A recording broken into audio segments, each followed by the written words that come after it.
ना हम लोग बात कर रहे हैं vapour pressure of pure liquid का।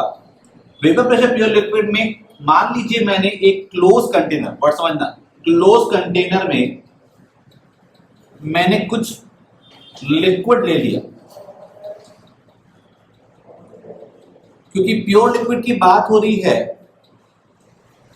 दिस लिक्विड, सपोज मैं बोलता हूं, मान लीजिए आपका लिक्विड है A, this is a pure A liquid, pure liquid is A. अभी जस्ट लिया और कुछ किया नहीं, ठीक है। Now we know that from kinetic theory of gases, kinetic theory of gases KTG, यहां पर आपको दिखेगा कि कोई भी मैटर होता है, सॉलिड लिक्विड गैस, सब में कुछ न कुछ मॉलिक्यूल्स होंगे, पक्का ही है। मॉलिक्यूल्स हमेशा मूव करते हैं, पक्का ही है।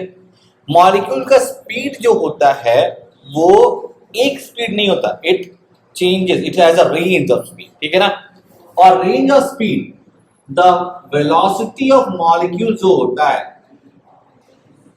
वो एक रेंज ऑफ स्पीड आता है, मैक्सवेल डिस्ट्रीब्यूशन से आता है, अभी उस पर बात नहीं कर रहे, but it ranges from almost zero, almost zero, I am not saying zero because zero तो बहुत कम ही हो सकता है, टू इंफिनिटी। कुछ ना कुछ मूव कर ही रहे होंगे, अगर मोमेंटरी रुक गए तो कोई आगे धांस से मारेगा, फिर मूव कर लेंगे। ऑलवेज कोलिजन हो रहा है, जब चीजें कोलाइड हो रही हैं तो हो सकता है कोई रुकने भी जा रहा है तो धक धक ठक ठक कोलाइड हो रहा है। कुछ बहुत स्पीड से स्लो हो गया, कैसे, ये 30 है, ये 30 है, कोलाइड हो गया, ठीक है। या वॉल से कोलाइड किया, पीछे से एक और आगे कोलाइड कर दिया उठा के, तो हो सकता है उसका स्पीड स्लो हो जाए। वो स्पीड स्लो हो सकता है पर वो एनर्जी ट्रांसफर कर देगा दूसरे को, दूसरा फास्ट हो जाएगा, ठीक है। तो यह जीरो से मैक्सिमम इंफिनिटी तक जा सकते हैं, इंफिनिटी मतलब वेरी लास्ट स्पीड। तो ये बोलेगा, ये मॉलिक्यूल मान लो ए है, ये ए है, ये ए है, तो बोलेगा यार मेरे पास मान लो ये 3 मॉलिक्यूल है जो उसकी बहुत हाई स्पीड है, तो ये मूव कर रहा है, खट खट खट खट, मान लो ये बाहर जाके लड़ा, ये ऊपर गया, ऊपर वाले पे फोर्स लगा हुआ है, वो भी रुका हुआ हो सकता है, वहां से भी निकल जाए, हो सकता है वहां से निकल जाए। मान लो ये स्पीड यहां पे भी आया, तो भी ये आके लड़ा, इस सरफेस से लड़ने के बाद इसके पास क्या ऑप्शन है, सरफेस तक आते आते इस पे अट्रैक्शन तो है ही है। बल्क में मॉलिक्यूल अगर होता है तो चारों तरफ से अट्रैक्शन भी होती है, इधर अट्रैक्ट हो रहा है, इधर से अट्रैक्ट हो रहा है, इधर से अट्रैक्ट हो रहा है। That attraction is intermolecular force of attraction. अब आपके पास अट्रैक्शन है but you also want to leave, suppose ना आपको जाना है अमेरिका पढ़ने और घर वाले का बहुत अट्रैक्शन है, तो दो ही चीज हो सकता है, या तो आपका अट्रैक्शन टुवर्ड्स अमेरिका, जो भी कॉलेज है आप चाहते हो, वो ज्यादा है तो तुम चले जाओगे। अगर माँ बाप का अट्रैक्शन ज्यादा है तो तुम रुक जाओगे, बोलोगे ठीक है वो ऐसा स्कूल यहाँ कॉलेज यहाँ मिल जाता है, जुट्टे हम जाएंगे, आप 30 लाख रुपए खर्चा करेंगे, समझ में आ रहा है। यू कैन कॉम्प्रोमाइज, तो डिपेंड करता है, अगर अंदर वाला अट्रैक्शन ज्यादा स्ट्रांग है तो वो बाउंस बैक कर जाए, यानी वो मॉलिक्यूल अभी लिक्विड का पार्ट ही रह गया। बट सपोज ये वाला मॉलिक्यूल उठा और इसका अट्रैक्शन, मतलब एनर्जी इतना ज्यादा है कि इस अट्रैक्शन को पार कर सकता है, तो बग से भागे यहां पहुंच गया।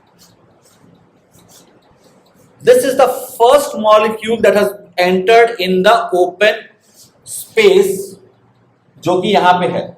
नाउ अगर मैं बात करूं तो सॉलिड लिक्विड गैस में आपको ये फील होना चाहिए कि मॉलिक्यूल्स वही हैं, सब कुछ वही है, सेम साइज सब कुछ वही है। जब पास में है तब सॉलिड है, जब थोड़ा दूर है तो लिक्विड है, जब बहुत दूर है, प्रॉपर्टी वाइज बहुत फ्लो आराम से हो सकता है, तब वो आपका गैस है। अब यहाँ पे अकेला बैठा हुआ है तो ये क्या होगा, गैस का पार्ट होगा कि सॉलिड लिक्विड का पार्ट होगा, गैस हो गया। ऐसे एक और आया खटाक से, ऐसे एक और आया, एक और आया, बड़ा वेसल में ये कहीं कहीं फैले हुए, तो these are called as gas. अब गैस और वेपर में अंतर क्या होता है, why we are saying it is vapour not gas. Vapour तब जनरली हम लोग यूज करते हैं टर्म जब हम लोग बॉइलिंग पॉइंट से नीचे बात करते हैं, बॉइलिंग पॉइंट के ऊपर गैस बोलते हैं, water gas synthesis reaction, water gas बोलते हैं, वाटर वेपर सिंथेसिस नहीं बोलते, है ना। आपने देखा हाइड्रोजन प्रिपरेशन में बोला वाटर गैस बोला गया, नाइट्रोजन गैस बोला गया, बट नाइट्रोजन लिक्विड के जब पास रहता है तो उसमें क्या होता है, आप वेपर बोलते हो। दो चीज समझना, या तो वो एक ऐसा बोलो कि वो बॉइलिंग पॉइंट उसका बहुत ज्यादा है, बहुत ज्यादा है तो वो क्या होगा, मतलब आपका हमेशा उसको वेपर बोलना हो, ठीक है। मरकरी वेपर्स बोलते हैं बार बार, क्योंकि नॉर्मल में बॉइलिंग पॉइंट बहुत ज्यादा है उसका, ठीक है। जब आपका बॉइलिंग पॉइंट से ज्यादा टेम्परेचर हो जाता है तब आप उसको गैस बोल सकते हो। नाइट्रोजन गैस इसलिए बोलते हैं क्योंकि नाइट्रोजन का बॉइलिंग पॉइंट वे बिलो नेगेटिव में है, ये नंबर 1 पॉइंट। ऐसा इसलिए बोला जाता है बिकॉज उस स्टेट पे लिक्विड एग्जिस्ट नहीं करता, जो दूसरा स्टेट एग्जिस्ट नहीं करना चाहिए, ठीक।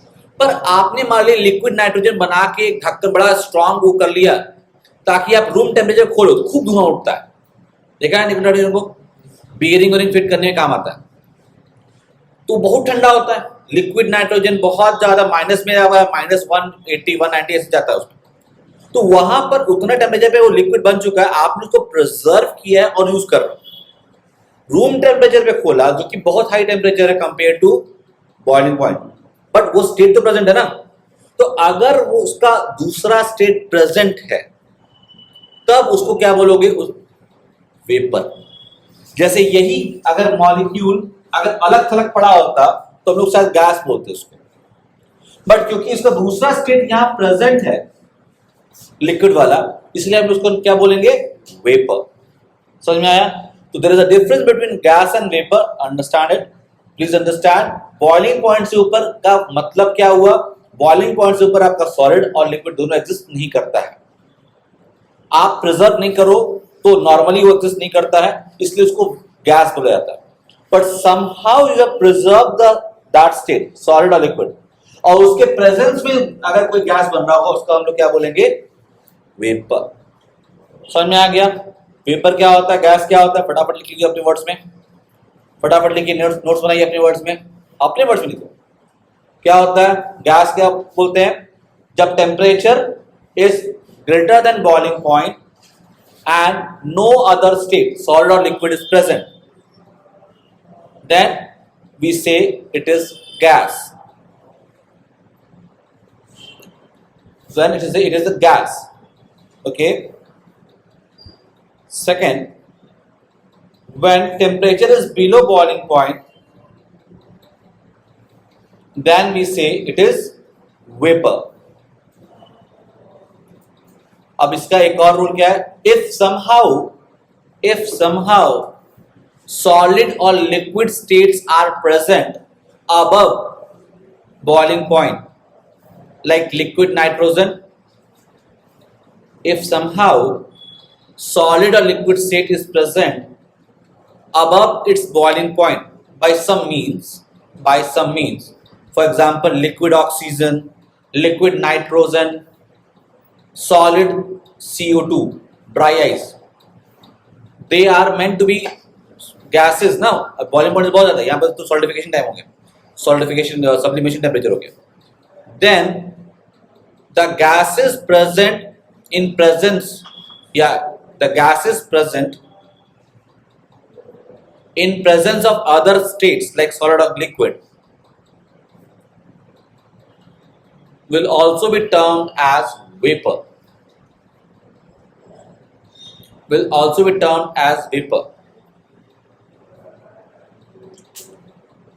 ओके। सो सिंपल भाषा में, एयर में नाइट्रोजन है तो उसको हम नाइट्रोजन गैस बोलते हैं, पर लिक्विड नाइट्रोजन बनाकर प्रिजर्व करके उसको अगर एटमॉस्फेयर में खोलोगे तो बहुत सारा वेपर निकलता है, उन्हें नाइट्रोजन वेपर बोलते हैं वहां पर। समझ में आ रहा? क्लियर? ओके। तो यहां पर पहला दूसरा तीसरा से मॉलिक्यूल्स गए, यहां तो बहुत मॉलिक्यूल्स है, यहां कम मॉलिक्यूल्स है। This process of liquid converting into vapor जो स्टार्ट जो हुआ है इसको बोलते हैं वेपराइजेशन प्रोसेस।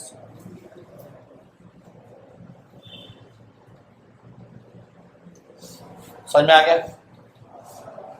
समझ में आ गया? लिक्विड अब वेपर में कन्वर्ट हो रहा है, कैसे हो रहा होगा, मॉलिक्यूल भाग जा रहे होंगे बाहर, कुछ और चेंज नहीं होता है, रखना वही का वही रहेगा, तो ये वेपर बन गया। वेपर बनने के प्रोसेस बोलते हैं वेपराइजेशन प्रोसेस। ये हर टेम्परेचर पे होता है, आपका कपड़ा भी सूखता है नॉर्मल टेम्परेचर पे, बॉइलिंग पॉइंट नहीं चाहिए होता, ठीक। हर टेम्परेचर पे वेपर बनने की टेंडेंसी होती है। इवन आप आइस को खोलते मतलब फ्रीजर खोलते हो तो खूब वेपर दिखता है आपको, 0 डिग्री पे आपको वेपर दिख रहा है, ठीक है। तो ये आपका वेपराइजेशन प्रोसेस होता है। अब सपोज बहुत सारा वेपर इकट्ठा हो गया,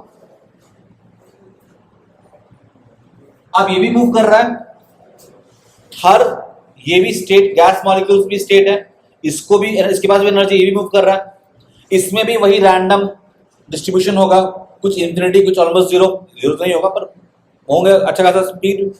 तो हो सकता है कुछ मॉलिक्यूल ये वाला बोले कि घर वापसी आ जाए, लड़े यहां पे घर वापसी हो जाए,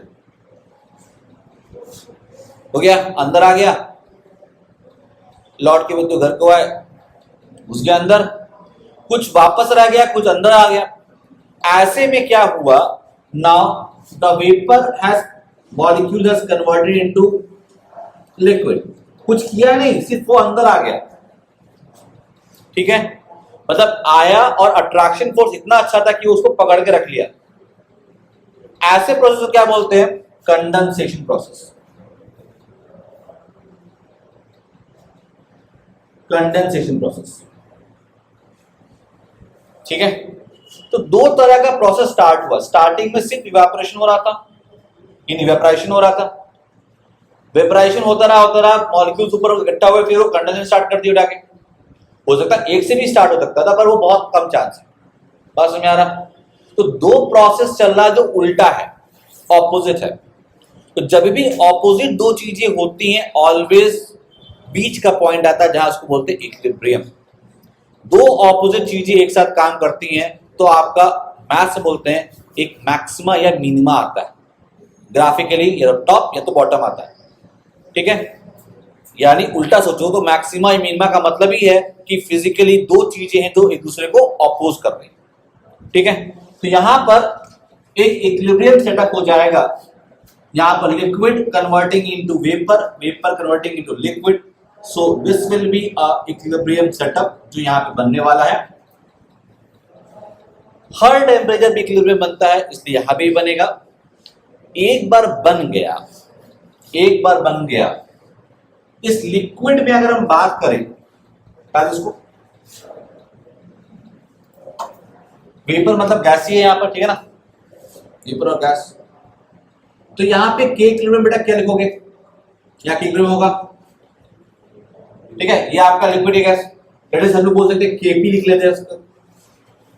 यहां पे एपी एक ही गैस मॉलिक्यूल है, this is what vapour pressure. जो वेपर प्रेशर यहां आ रहा होगा वही हो जाएगा। बहुत इंपॉर्टेंट पॉइंट बता रहा हूं, मैथमेटिक्स में याद रखिए, इंपॉर्टेंट है, वेपर प्रेशर कैसे निकलता है, निकल जाएगा। के इक्विलिब्रियम को मैंने केपी लिखा, इक्विलिब्रियम है तो प्रेशर इन्वॉल्व कर रहा है, गैस इन्वॉल्व कर रहा है, that is equal to vapour pressure. So I will say that पी गैस जो भी होगा, पी वेपर जो भी आपका आ रहा हो। तो vapour pressure is the pressure at once the equilibrium has been achieved. Vapour pressure हर समय प्रेशर कुछ न कुछ हो ही रहा होगा, पर हम लोग जब वर्ड वेपर प्रेशर बोलते हैं तो हम लोग उस समय के बाद बोलते हैं जिस समय एकदम इक्विलिब्रियम उस टेम्परेचर पे अचीव हो चुका है। वो 20 डिग्री पे हो तो 20 डिग्री पे प्रेशर आएगा, 30 पे हो तो 30 का आएगा, 100 पे हो तो 100 का आएगा, ठीक है। तो vapour pressure is the pressure which is exerting on the walls of the container कब, when the equilibrium is set up। equilibrium में क्या होता है, when rate of evaporation या vaporization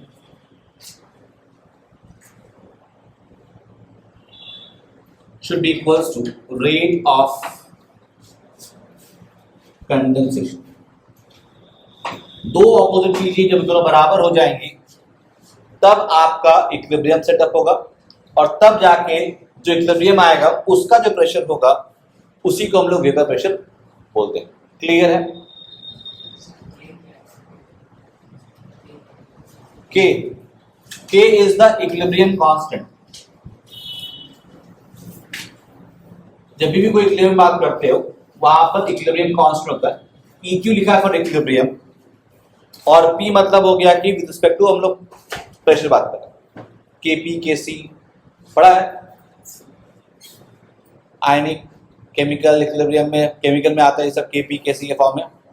यही यार, इसको कोरिलेट करने का फायदा क्या हुआ अभी मैं बताऊंगा, because variation of K with temperature आपको पता होता है, तो आप वेपर प्रेशर का वेरिएशन भी निकाल सकते हो। ठीक है, क्लियर है? तो वेपर प्रेशर समझ में आया। वेपर प्रेशर आर्बिट नहीं बोलते, जिस भी टेम्परेचर की बात कर रहे हो उससे पहले इक्विलिब्रियम अचीव कर लेने दो। एक बार अचीव हो गया किसके बीच में, इन दोनों के बीच में, तो उस समय का जो वेपर प्रेशर होगा, प्रेशर अबव द सॉल्यूशन, ये pressure exerting on the surface of the solution, this one, या walls of container, walls of container भी होगा बिकॉज हम लोग प्रेशर वही मेजर करते हैं, that will be called as vapour pressure. समझ में आ गया? Okay, this is the first part of it. अब नेक्स्ट इंपॉर्टेंट एस्पेक्ट बनता है कि यार ये वेरिएशन कैसे देखा जाए as a function of temperature. ठीक है, एक बात समझ लीजिए हम लोग क्या लिखेंगे। अगर vapour pressure of pure liquid है, प्योर लिक्विड है, तो आप बीपी लिख दो तभी समझ में आता है। इन जनरल लोग क्या करते हैं, पी नॉट लिख देते हैं। नॉट मतलब 100% दैट लिक्विड, प्योर लिक्विड है।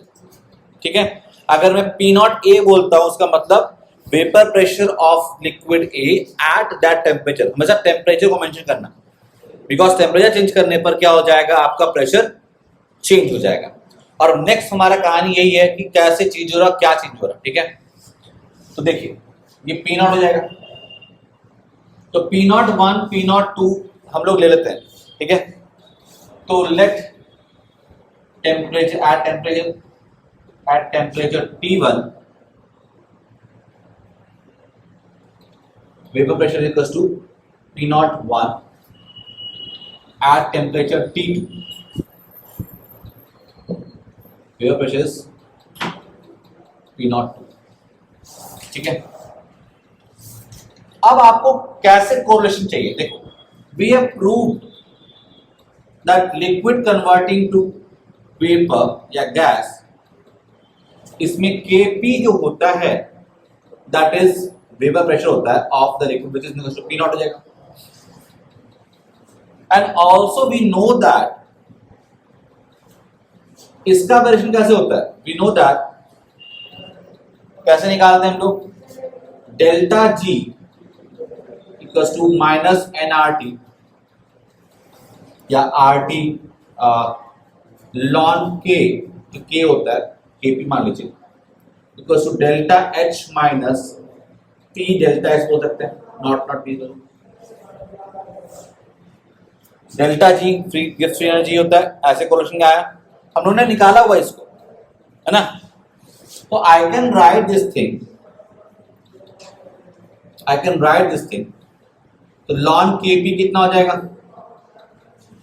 ln Kp हो जाएगा, अगर मैं यहां पे देखूं तो आपका ये RT हो जाएगा, तो यार आई can right e power minus delta H not minus T delta S not divide by RT। ठीक है, आ गया। अब देखो यहां पे और क्या चीज, टर्म हो गया, काम हो गया, सॉरी लॉन लगा ना यहाँ पे,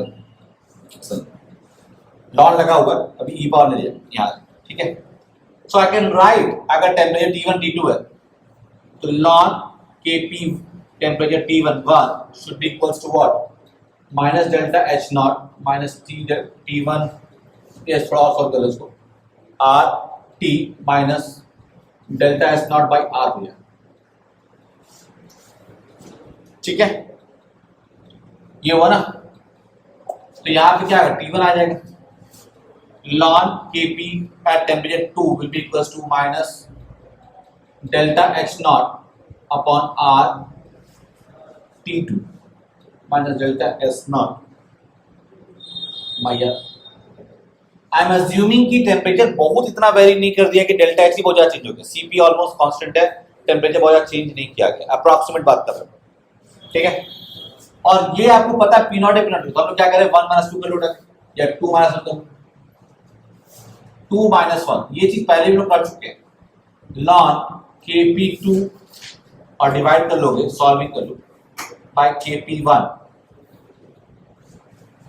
जब उसको करोगे तो Kp2 माइनस Kp1 आएगा, फिर बाद में डिवाइड कर जाएगा, लॉग का फॉर्मूला होता है ना, log A माइनस log B, I can write log A by B, that will be equals to what, देखो ये चीज कैंसिल हो गया, सेम चीज है, delta H not minus upon R, 1 upon minus पहले से किया हुआ है, तो 1 upon T1 minus 1 upon T2 ऐसे आ गया, चेक करो, या सॉरी यहाँ पे आपने माइनस यहाँ T2 पहले किया था, T1 बाद में किया, प्लस उधर आ जाए, तो माइनस लगा के रखा हुआ है, तो आप ये देखो T2 आंसर ना, ये आ गया, माइनस लगा के रखा होगा, हटा दोगे तो उल्टा हो जाएगा, ठीक है। तो यहां पर क्या हो गया बेटा, अब ये जो वैल्यू देखो ध्यान दो, क्या है, वेपर प्रेशर ये, I can write P not temperature T2 at P not temperature T1, आ गया, that is equal to minus delta H not, अब इसको हटा दो तो आ जाएगा delta H not upon R, 1 upon T1 minus 1 upon T2, ये प्लस आ गया। अभी डेल्टा H है क्या, उस रिएक्शन का पार्ट होगा, और उस रिएक्शन में क्या होगा, डेल्टा H क्या होता है, हीट ऑफ वेपराइजेशन, भाई वही होगा डेल्टा H, प्रोसेस क्या है, वेपराइजेशन है, दिस डेल्टा H अब आप यहां से निकाल लीजिए, this is the expression for finding the vapour pressure P not at temperature T2, ठीक है, व्हेन ये आपको पता है और ये सब आपको पता है, डेल्टा H नॉट क्या होता है बेटा इस केस में, इज हीट ऑफ वेपराइजेशन,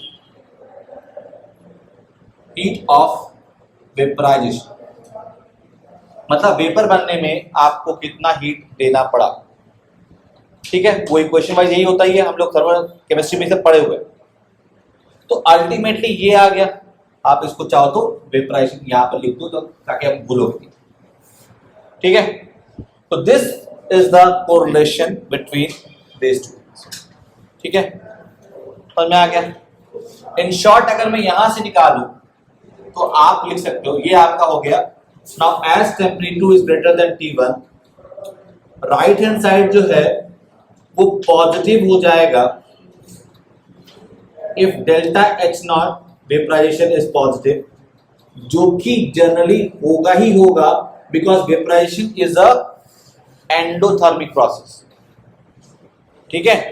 तो आप अगर कोई स्पेशल केस आ गया जहां पे उल्टा हो गया तो ऐसा होता नहीं है, समझ में आ रहा है, एंडोथर्मिक है, सॉलिड से लिक्विड, लिक्विड से गैस, ये सब क्या होगा, एंडोथर्मिक प्रोसेस है, तो यहां पर एंडोथर्मिक ये पॉजिटिव होगा, और ये वाला टर्म बड़ा है, 1 अपॉन करोगे तो छोटा हो जाएगा, छोटा हो जाएगा तो ये टर्म पॉजिटिव हो गया, इसका मतलब क्या हो गया, अगर ये पूरा पॉजिटिव है बेटा तो ये वाला टर्म पॉजिटिव हो गया, इसका मतलब क्या हो गया कि वेपर प्रेशर हमेशा बढ़ता है जब आपका टेम्परेचर बढ़ता है, समझ में आ रहा है, vapour pressure always increases as temperature increases, this is the important thing, इसको लिख लीजिएगा,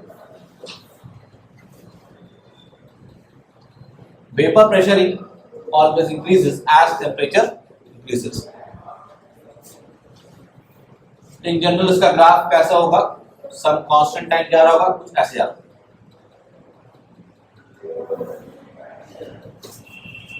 is the vapor pressure और this is the temperature variation, मतलब ऑलमोस्ट फर्स्ट जा, ये मैक्सिमा है जहां पर टेम्परेचर आप अगर जो टर्म ऑलमोस्ट क्या हो जाए, इन्फिनिटी हो जाए तो ये जीरो हो जाएगा, जीरो हो जाएगा तो मतलब ही नहीं बचेगा, ठीक है।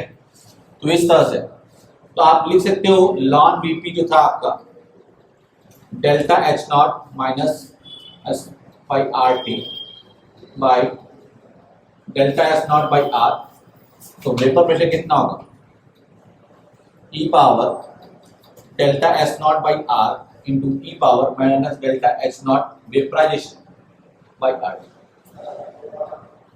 This is a constant, suppose A या समथिंग मान लो P नॉट 1 जो भी आ रहा होगा, इसको A मान लो, e power minus delta H naught vaporisation divide by R. तो इस तरह का ग्राफ इसलिए आ गया। ये ग्राफिकल पार्ट से घबराइएगा मत। वंस एंड फॉर ऑल हमें क्या सीखना है इससे कि अगर टेम्परेचर दिया हो तो हमें ये रिलेशन याद होना चाहिए, दैट्स ऑल। और ये नॉर्मल सा रिएक्शन है, रिलेशनशिप है जो आपने केमिकल इक्विलिब्रियम में पढ़ा है। यहाँ पे पढ़ा हुआ चीज है टेम्परेचर वेरिएशन कैसा होता है, तो आप डायरेक्टली यूज कर सकते हो। दूसरा चीज ये है कि ग्राफ का अगर आप देखोगे एक्सपोनेंशियल ग्राफ है और यहाँ पर अगर इंफिनिटी रख दोगे टेम्परेचर को तो ये जीरो हो जाएगा। ई पावर जीरो क्या होता है, ई पावर जीरो क्या होगा 1, तो ये ए के कॉरस्पॉन्ड कर जाएगा जो कि ये लाइन बता रहा है।